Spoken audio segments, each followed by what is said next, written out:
जैसे अनाथ आश्रम में बुजुर्गों को डाल देते हैं, ऐसे गाय गौ माता को ले जाओ भाई, काटो और खाओ। इंडिया में सबसे बड़ा एक्सपोर्ट होता है ना गायों का, दूसरे नंबर पर आता है वर्ल्ड में। तो बेवकूफ बहुत सारे बना दिए इन्होंने, जिसे गोबर भक्त कहा जाता है, वो बेवकूफ हो गए। कलकत्ता में एक जमाने से गाय खुल्लम खुल्ला खाई जाती है और वहाँ के 90% हिंदू खाते हैं गाय। ये कोई कि मुसलमान तो गाय नहीं काटेगा और आप लोग गाय काटोगे। गाय माता को राष्ट्रीय माता बना दो। नमस्कार, स्वागत है आपका आरएम न्यूज में। मैं हूं आपके साथ रक्षा रावल और अपने आरएम न्यूज की खास पेशकश के साथ हम आ चुके हैं दिल्ली के सीलमपुर में, जहां हम लोगों के मुद्दे जानेंगे, उनकी परेशानियां जानेंगे, क्या कुछ खास है सीलमपुर के अंदर। ये सारे सवालों के जवाब हम आप तक पहुंचाएंगे। कोई मुद्दा नहीं है सीलमपुर का, सब बढ़िया। सीलमपुर में विधायक बढ़िया, सब बढ़िया है। सीलमपुर में बहुत अच्छा काम है, कोई किसी तरह की दिक्कत नहीं है। यहाँ पे बहुत सबका ध्यान रखा जाता है। सीलमपुर को सिर्फ बदनाम कर रखा और कुछ नहीं है। सीलमपुर बहुत बढ़िया है, लोग बढ़िया यहाँ के, कोई लड़ाई झगड़ा नहीं है यहाँ पे। हिंदू मुस्लिम भाईचारा बहुत बढ़िया है यहाँ पे। देखो कल नमाज हुई, सबने फूल बरसाए, हिंदू लोगों ने फूल बरसाया मुसलमानों पे। ऐसे ही जो हिंदू का त्योहार होता है उसमें मुसलमान कोऑपरेट करते हैं। तो ये तो बिना फालतू का मुद्दा बना रखा सीलमपुर का। यहाँ कोई किसी इसी तरह की कोई बात नहीं है। गाय को राष्ट्रीय पशु बना दिया जाए, आपकी उस पे स्पेशली क्या राय? फौरन बना दो, फौरन, देर मत करो बिल्कुल। गाय को मना कर दिया ना काटने को, बिल्कुल मत काटो आप, हम नहीं काटेंगे। मगर इस पे सही कब करो ना कार्रवाई। ये कोई कि मुसलमान तो गाय नहीं काटेगा और आप लोग गाय काटोगे। सबसे ज्यादा बड़ा व्यापार कौन कर रहा है? मुसलमान नहीं कर रहा, ये आप लोग कर रहे हैं। कौन आप लोग? कौन सरकार? आप लोग को सब पता है। आपको जो मैं कहना चाह रहा हूँ जरूरी नहीं मैं खुल के आपसे सारी बात कहूँगा। जब मुसलमान गाय नहीं काट रहा, मुसलमान को मना करा, बांग्लादेश में किसी ने नहीं काटी गाय। मगर आप लोगों का तो व्यापारी यही है, जितने बेचने वाले थे कौन थे? वो सारे हिंदू थे। इंडिया में सबसे बड़ा एक्सपोर्ट होता है ना गायों का, दूसरे नंबर पर आता है वर्ल्ड में। कहाँ, मतलब कौन सा एरिया? इंडिया हमारा वर्ल्ड में दूसरे नंबर पर आता है गायों के एक्सपोर्ट में। अच्छा, इसी से हमारी सरकार जो चल रही है ना, इसी से चल रही है लगभग आधी से ज्यादा। तो अगर गाय एक बार राष्ट्र पशु बन गई ना तो शेयर बहुत ज्यादा गिरेंगे। ये जो गैर मुस्लिम हमारे जितने भी है, जो ऐसी जगहों पे रहते हैं जहाँ मुसलमान नहीं रहते, वो समझते हैं जैसे दिखाते हैं ऐसा वो समझने लगते हैं। ऐसा है, वो एक कहावत है कि जब तक बेवकूफ जिंदा है ना, समझदार कभी भूखे नहीं मर सकते। तो हजारों बेवकूफ इन्होंने बना दिए, तो इनको राजगद्दी मिल रही है। बेवकूफ बहुत सारे बना दिए इन्होंने, जिसे गोबर भक्त कहा जाता है, वो बेवकूफ हो गए, तो इनको गद्दी मिल रही। तो ये तो योगी जी और मोदी जी देखेंगे ना कि गाय बेचने वाले परेशान क्यों हैं। योगी जी मोदी जी कह रहे हैं गाय मत काटो, और हिंदू भाई जो व्यापारी हैं उनका कितना नुकसान हुआ बेचारों का। उन्होंने कर्ज लेके गौ माता खरीदी, उसके बाद उन्होंने कह दिया गौ माता नहीं कटेगी, मुसलमान राजी हो गए इस बात पे। फिर अब क्या दिक्कत है सरकार को? मुसलमान ने तो गाय नहीं काटी, और जानवर बहुत है मुसलमान में, तो बकरे बहुत है, भैंसे बहुत है, दुम्बे हैं, बहुत सारी चीजें।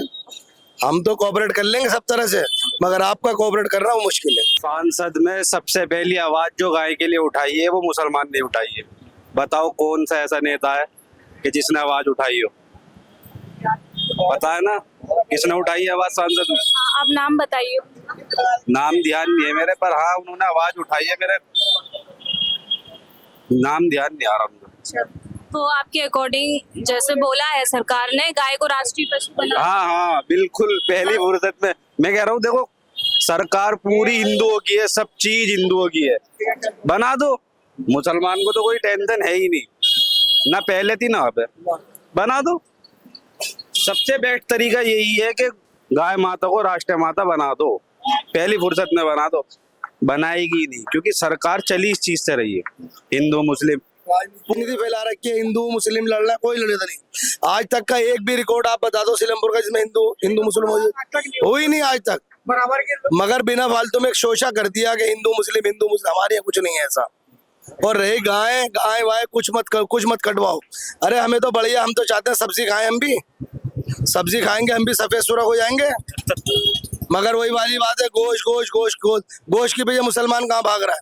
देखो यहाँ पे जावेद के पास बकरों की दुकान है, जो बकरे करते हैं उससे मुसलमान से ज्यादा हिंदू खरीदते हैं। सब खा रहे हैं, कोई बात नहीं है। अब बकरा अगर हिंदू खा रहा है, हम मना क्यों कर रहे हैं? खाओ। गाय आपने मना कर दिया काटने को, हमने मना, कोई बात नहीं, राजी हम नहीं काट रहे गाय। मगर जो व्यापारी, जो बांग्लादेश वाले बेचारे जो व्यापारी थे, वो रो रहे हैं। बंगाल में जो रो रहे हैं बेचारे, वो आप देखो जितनी गायें थी सारी रुक गई, सारे कर्जे में डूब गए बेचारे। किसी ने ब्याज पे ले रखा है, किसी ने अपना खेत गिरवी करा, किसी ने कुछ करा, बेचारों की सब गायें रुक गई, कुछ भी नहीं बिकी गायें। बताओ किसका नुकसान हुआ? गरीब का नुकसान हुआ, अमीर का नुकसान नहीं हुआ। राजनीति का नुकसान नहीं हुआ, गरीब का नुकसान हुआ। आगे 14 साल के बाद फिर वो जानवर बन जाएगी, फिर से कुछ भी करो। ये कोई तरीका थोड़ी। 14 साल तक तो हमारी माँ है, जब वो बुजुर्ग हो गई अनाथ आश्रम में डाल दो उसको। जैसे अनाथ आश्रम में बुजुर्गों को डाल देते ना, ऐसे गाय गौ माता को ले जाओ भाई, काटो और खाओ। वो राष्ट्रीय पशु बन गया फिर उसके बाद बहुत बढ़िया। फिर तो बहुत अच्छी बात है, हम तो खाने को तैयार ही नहीं है। ये तो तुम्हारी गवर्नमेंट बीजेपी वाली खुद कह रहे खाओ। कलकत्ता वाला कहता ना 14 साल के बाद तो घर के अंदर बैठ के खाओ, कटेगी तो बाहर। हमारे दिल्ली में ऊँट कटते थे, जिस वक्त मोदी सरकार आई उन्होंने ऊँट को मना कर दिया, उन्होंने राष्ट्रीय पक्षी बना दिया, उसे हम पशु बना दिया। हमें तो उस पर भी कोई एतराज नहीं है, नहीं ऊँट कट रहे तो कोई बात नहीं। और तो बहुत जानवर है जिन पे कुर्बानी होती है, अगर आप गौ माता को भी कर दोगे तो उसमें भी हमें कोई दिक्कत नहीं है। और दिल्ली में तो कटती नहीं गौ माता, दिल्ली में तो वैसे नहीं कटती, ना यूपी में कटती। अब बांग्लादेश वगैरह जहाँ भी कट रही है उससे हमें कोई दिक्कत नहीं है।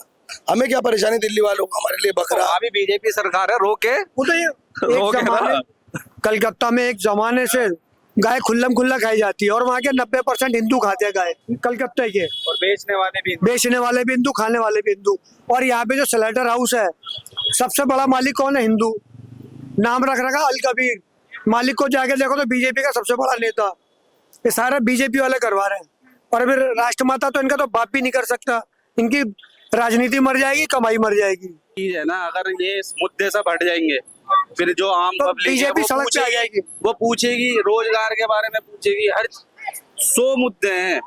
पेट्रोल पे 3 रुपए बढ़ गए, 103 हो गया, कोई नहीं पूछ रहा। डिबेट आज हो रही है, हिंदू मुस्लिम की डिबेट हो रही है, कोई ये पूछने ही नहीं चाह रहा कि आम जनता को चाहिए क्या। सन 92 में दुनिया भर में दंगे हुए हिंदू मुसलमान की, बाबरी मस्जिद के बाद। सीलमपुर में कुछ भी नहीं हुआ, सब मिलजुल के रह रहे हैं। यहाँ तक ऐसी कोई बात ही नहीं, हिंदू मुसलमान वाली बात है ही नहीं हमारा यहाँ पे आपस में। कहीं कुछ लोग हैं, कुछ गंदे नेता हैं जो अपनी ऐसी की तैसी कराते हैं, नहीं तो ऐसा कुछ है ही नहीं। दूर से दूर तक हिंदू मुसलमान वाला मुद्दा कहीं नहीं है। मस्जिद में हम नमाज पढ़ते हैं, जब लोग ज्यादा हो गए, मस्जिद में कैपेसिटी 1000 आदमी की, हम हो गए 1500, तो थोड़ी सी तो वो भी एक साइड में होते हैं। ये नहीं कि पूरी सड़क घेर ली, चलो तू उधर से जा, मैं अभी सड़क पे नमाज पड़ेगा, ऐसा कुछ नहीं है। एक साइड में होके पढ़ते हैं कि आधी पूरी की पूरी सड़क छोड़ते, सिर्फ 10% सड़क घेरते हैं, 85-90% खुली छोड़ती है, यहाँ से आना जाना करते रहो। हमारा कितनी देर का काम है? 5-10 मिनट की नमाज होती है, 1 महीने कावड़ लगते हैं, उसमें किसी को कोई परेशानी, पूरे रोड जाम हो जाते हैं, पब्लिक को निकलने में परेशानी, गाड़ी घुमा घुमा के इतने लंबे राउंड पे लाते हैं। पेट्रोल पता चले 10 रुपए का लगना, 30 रुपए का पेट्रोल लगता है। सरकार कह रही है पेट्रोल को कम खर्च करो, पेट्रोल और ज्यादा खर्च होता है। आदमी जाम में फंसता है, जो आधे घंटे का काम है उसका 3 घंटे में होता है। वो सिर्फ एक नमाज की परेशानी है, सिर्फ 5-10 मिनट के लिए। पहली बात, आप एक बार सिर्फ मेरे कहने से आप एजेंसियों पर जाइए, वहाँ देखिए शटर डाउन कर रखे हैं लोगों ने। 1 नंबर गली कल्याण, 1 नंबर गली के सामने की एजेंसी है, आप देखिए जाके शटर डाउन है। सुबह 8 बजे से पब्लिक खड़ी होती है, उसके बाद भी शटर ओपन नहीं होता है। 20 तारीख का बुक हुआ सिलेंडर, मेरा खुद 20 तारीख का बुक है, अभी तक घर पे नहीं आया है। आज क्या तारीख हुई? 4 दिन का टाइम है कि 4 दिन में आएगा। अभी बताइए किस टाइम आएगा वो? पब्लिक जो है इतनी परेशान क्यों है? ये यूजर परेशान है कि गैस नहीं है। ये लोग सिर्फ ब्लैक में बिक रहा है, सिलेंडर जितना भी है क्यों बिक रहा है ब्लैक के अंदर? ये काला बाजारी पे लोग क्यों नहीं हो रही है? और सबसे बड़ी मेन बात तो ये है मैडम, जो डिलीवरी बॉय है ना, वो उससे फोन करते हैं कि गैस सिलेंडर लेके आ जाओ, वो आते नहीं है। कब आते हैं? 3, 4, 5 बजे। तब आदमी काम पे निकल जाता है ना, घर में औरतें होती हैं तो कम बढ़ती दे के, औरतें तो तोल नहीं सकती, दे के चले जाते हैं। कोई भी लेके नहीं आता 11 बजे 12 बजे, जब तक आदमी रहता घर पे। ये बिल्कुल परफेक्ट बात है। कम भी आ जाए मैडम, कम भी आ जाए, ये बताइए, आ तो जाए बेचारा। इनसे पूछो चाचा आपका सिलेंडर आ गया? यहाँ पे 10 खड़े होंगे, 10 में किसी का छोटे छोटे बच्चे मतलब ऐसा भूख में रह रहे हैं, और सिलेंडर का जब बुक करते हैं तो सिलेंडर तो हाथ आने को राजी नहीं। सरकार तो सीधा सीधा एक मालूम कर लेती है, और आप लोग भी यहाँ इंटरव्यू लेके चले जाते हैं। कोई मुद्दा अगर आज तक उठा हो या किसी ने पूरा किया हो तो वो आप मुझे बता दें। मैं तो आप ही से मालूम कर रहा हूँ, सरकार से मालूम कर लें आप, मैं मालूम कर सकता हूँ, मगर इस लायक वजूद नहीं है मेरा जो मैं सरकार के वहां तक पहुंच जाऊं। और आपने मालूम किया तो वहां तक आप पहुंच नहीं सकते। ये तो आपने अपना इंटरव्यू दिखा दिया, ले लिया और बात ही खत्म हो गई।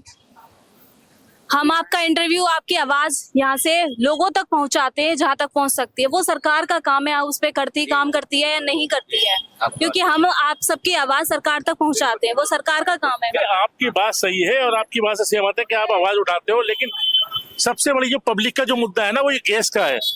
मैं गवर्नमेंट से इतना कहना चाहूंगा, गैस पे मुद्दे पे ध्यान दे और ये कालाबाजारी जो हो रही है इस पे ध्यान दे, क्योंकि पब्लिक को सिलेंडर नहीं मिल रहा है। जब सिलेंडर आ रहा है और गवर्नमेंट की तरफ से है कि सिलेंडर भी 1 महीने का हो गया, 15 दिन में मिलता था, अब 1 महीने का हो गया, 25 दिन में आ जाए, तो आज 25 दिन में क्यों नहीं आ रहा वो सिलेंडर? आने वाले कहते हैं जी बुक पीछे से नहीं हो रहा, तो भाई इसका मतलब अफसर नहीं कर रहे हैं ना। जब वो अंदर से नहीं करेंगे तो बाहर वाले ही क्या करेंगे? वो भी बेचारे मजदूर आदमी है। मगर मजदूर के साथ में तो जब ही चलेगा ना जब अंदर वाला अफसर सुनेगा। जब अंदर वाला अफसर नहीं सुनेगा तो बाहर वाला क्या करेगा? ये जनता पब्लिक क्या करेगी? तो ये तो हर दम लाइन में, हर बात की बस ये किसी ना किसी में लाइन लगी हुई है। सरकार ने लाइनों में लगा रखे है सबको, कैसे कभी कहीं लग जा, कभी कहीं लग जा, कहीं डॉक्टरों की लाइन में लग जा, वहां धक्के खाइया, सिलेंडर की लाइन में लग जा, वहां धक्के खाइया। ये तो लगी रहा, धक्के खा रही है पब्लिक, कर क्या रही है? सर है वहां तक बात नहीं पहुंच रही, छोटे मोटों पे दाएं बाएं बाहर ही रह जाती है, वही कहीं खत्म हो जाती है, वहां तक नहीं पहुंचती जहां तक इसके अंदर है। अगर ऊपर तक बात पहुंच जाती है तो आपको लगता है इस चीज पे काम? हाँ, पाबंदी हो सकती है। अगर बड़ा अफसर चाहे तो क्या नहीं कर सकता। अपने 15-20 दिन में सिलेंडर मिल जाया करता था, तो पहला सिलेंडर आया, उसके बाद 15 दिन के बाद सिलेंडर आया करता था। ठीक है, आपने 20 का फिर 25 दिन का हो गया। आप 25 दिन में किसी के बढ़ा कर देख लो, सिलेंडर बुक हो जाता है। 25 दिन के बाद फिर एक टाइम आता है, OTP आता है कि हाँ आपका इस तारीख को बुक होगा। उस तारीख पे बुक होने के बाद भी आपके पास OTP नहीं आता, जब तक ऊपर से क्या सिस्टम है ये समझ में नहीं आ रही है। 15 दिन और घूम जाते हैं, मतलब 25 दिन का बोल के भी 1.5 महीना हो जाता है। तो ये क्या समस्या है, कहाँ चल रही है तो समस्या? आपको जवाब नहीं दिया जाता है कि 15 दिन से 25 दिन क्यों हो गए? जवाब तो जब शटर ही डाउन है एजेंसी होगा तो जवाब लोगे किससे आप? तो आज हमने सीलमपुरी के लोगों से बात की, उनके बड़े मुद्दे, उनकी परेशानियां जानने की कोशिश की। कुछ लोगों ने अपनी जो परेशानियां हैं हमारे साथ शेयर की और काफी सारी चीजें सामने निकल के आई। इसी सब सारी चीजों को समझने के लिए, जानने के लिए आप हमारी एक सीलमपुरी की खास रिपोर्ट जरूर देखें। इसी के साथ हमारे साथ जुड़े रहिए और देखते रहिए RM न्यूज। मैं हूं रक्षा रावल, कैमरा पर्सन राहुल के साथ।